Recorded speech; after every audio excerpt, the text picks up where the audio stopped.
হ্যাঁ রে দেখেনি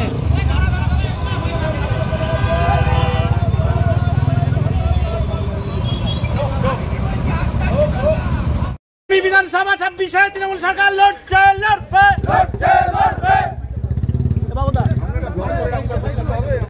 ব্লক তৃণমূল কংগ্রেস সভাপতি হিসাবে কর্মীদের কি বার্তা দেবেন? অবশ্যই দায়িত্ব বেড়ে গেল, কর্মীদেরকে দায়িত্ব বলবো এটাই যে আরো বেশি সংঘবদ্ধ হয়ে আরো বেশি বেশি করে মানুষের কাছে যেতে হবে। গোঘাট 2 নম্বর ব্লককে দেখিয়ে দিতে হবে যে আমরা পারি, আমরা পারবো। আগামী দিন যে 26-এর বিধানসভা নবনির্বাচিত হলেন, কি কর্মীদেরকে কিভাবে গাইড করবেন? অবশ্যই কর্মীদেরকে সুশৃঙ্খল ভাবে যাতে সবাইকে একত্রিত করে একদম পুরনো থেকে নতুন যারা আসতে চায় তাদেরকে প্রত্যেককে একত্রিত করে যাতে আমরা সংঘবদ্ধ লড়াই করতে পারি, এই বার্তায় আমি কর্মীদেরকে দেবো। প্রতিটা কর্মী সেই নির্দেশ শোনার অপেক্ষায় ছিল, যাতে দল নির্দেশ দেয়, যারা দল আমার মুখ থেকে এই নির্দেশটাই দল দিতে চেয়েছে যে সমস্ত কর্মীরাই সবাইকে নিয়ে একসাথে সাধারণ মানুষের সাথে যোগাযোগ রেখে দলকে আরো সংগঠিত করবে। 2026-এর জন্য আমরা প্রস্তুত, 2026-এর জন্য আমরা রেডি। গোঘাট 2 নম্বর ব্লক 2026-এর বিধানসভা নির্বাচনে 10 থেকে 12,000 ভোটে লিড দিবে, এটুকু আমরা জোর গলায় বলতে পারি। আজকের যে এই কর্মী সমর্থকদের উচ্ছ্বাস পুনর্নির্বাচিত হয়ে আজকে খুবই আনন্দ এবং আপ্লুত লাগছে আমাকে। ধন্যবাদ। দলীয় কর্মীদের মধ্যে একটা টানাপোড়েন চলছিল, অবশেষে আজ পুনর্নির্বাচিত হয়েছেন ব্লক সভাপতি হিসেবে সোমেন দিঘা, কি বলবেন বিষয়টা নিয়ে?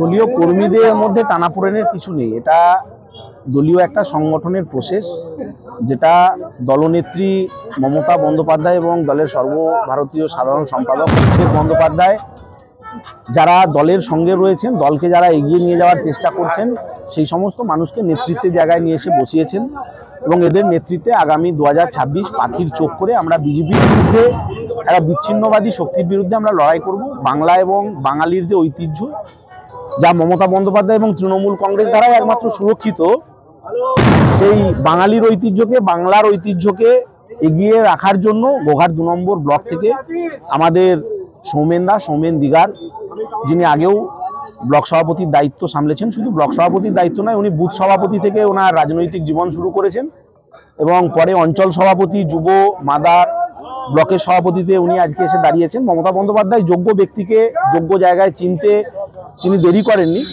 তাই সৌমেন দিগারকে আবার পুনরায় দায়িত্ব দেওয়া হয়েছে। গোঘাট 2 নম্বর ব্লকের সমস্ত কর্মীদের আজকের উচ্ছ্বাস প্রমাণিত করছে যে সৌমেন দিগার সমস্ত কর্মীদের সেন্টিমেন্টকে মেনে মামাটি মানুষের যে নীতি নির্দেশ, মমতা বন্দ্যোপাধ্যায়ের আদর্শ এবং অভিষেক বন্দ্যোপাধ্যায়ের যে অনুপ্রেরণা, সেটাকে এই সবগুলোকে এক জায়গায় তিনি মিশ্রিত করতে পেরেছেন। আজকের কর্মীদের উচ্ছ্বাস এটা নিশ্চিতভাবে আপনাদের এই ক্যান্সার ঝলকানির মধ্যেও সেটাই বারবার প্রমাণ করছে। উচ্ছ্বসিত কেন আজকে? কারণ দীর্ঘদিন ধরে আপনারা শুনেছেন যে আমাদের ব্লকের যিনি সভাপতি আবার নতুন করে তার পরিকাঠামো তৈরি করার জন্য একটা খবর ছিল আমাদের কাছে, সেটা আজকে আমাদের পেজ থেকে বেরোইছে। আবার পুনরায় আমাদের গোঘাটের যিনি ব্লক সভাপতি ছিলেন সোমেন দিগার মহাশয়, উনি আবার পুনরায় আমাদের গোঘাটের ব্লক সভাপতি হয়েছেন। এই নিয়ে আমাদের আবির মাখার উৎসাহ। আপনার নাম দাদা? আমি অমর পণ্ডিত, গোঘাট 2 ব্লকের পূর্ত কর্মাধ্যক্ষ।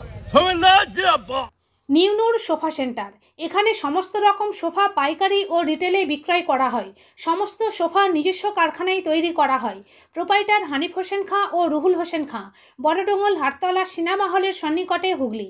যোগাযোগ 7797170093 এবং 9382003105।